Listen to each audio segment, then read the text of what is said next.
On our first wedding anniversary, we basically found out we were pregnant with Carter. She looks just like Dad.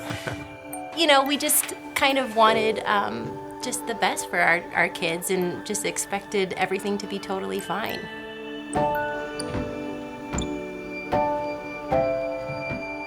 Everything was normal until about 3 weeks old, and she caught a RSV infection.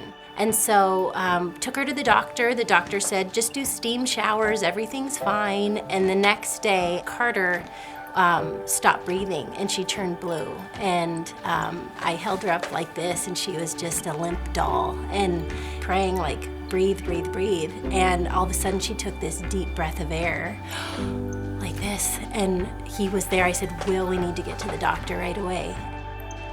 We were at the ER with Carter and then went to the PICU, and she had breathing tubes, breathing treatments, breathing tents, a PICC line, feeding tube. Basically everything you could do to keep her stabilized was happening. We were holding hands, and it's the first time I felt him just shaking, and we were terrified. It was the scariest moment in our life, definitely, and it just brought us to our knees. From that moment on, life was totally different.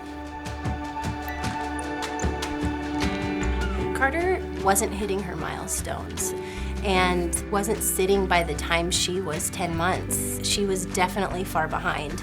So we got started with services after that point and started seeing specialists, geneticists, neurologists, speech therapy, physical therapy, occupational therapy, multiple times a week. And we were kind of just searching for the next thing that we could do that could help because her progress was so incredibly slow.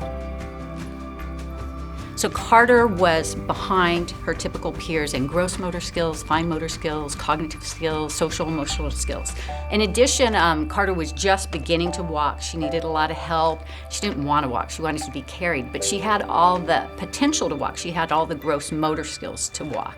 So I knew this was a child that could make lots of gains globally.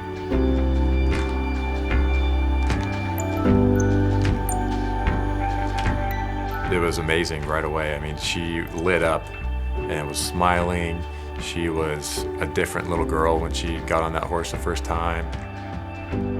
I remember her first ride with her core being so weak and just being completely exhausted and having a hard time holding her head up, to now when you see her, she's excited and happy and proud and her posture is great.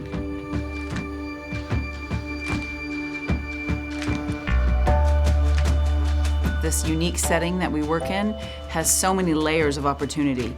It's the physical movement of the horse, and that can't be matched anywhere. The repetitive three-dimensional movement provides all sorts of balance challenges, balance inputs, sensory inputs, which all that stuff improves all the motor output. So when I'm looking at it from a purely physical therapy standpoint, it's a fabulous tool. Children learn through exploring their environment, through moving. And so it gave her a great sense of independence. And so you see, not only did her gross motor skills improve, her fine motor skills, her cognitive skills, she really has done just wonderfully here. Having a child with special needs can be very expensive, and there's always a specialist or a test or some type of therapy that you're needing to do and provide for. And so, adding those on top of each other can really start to stack up.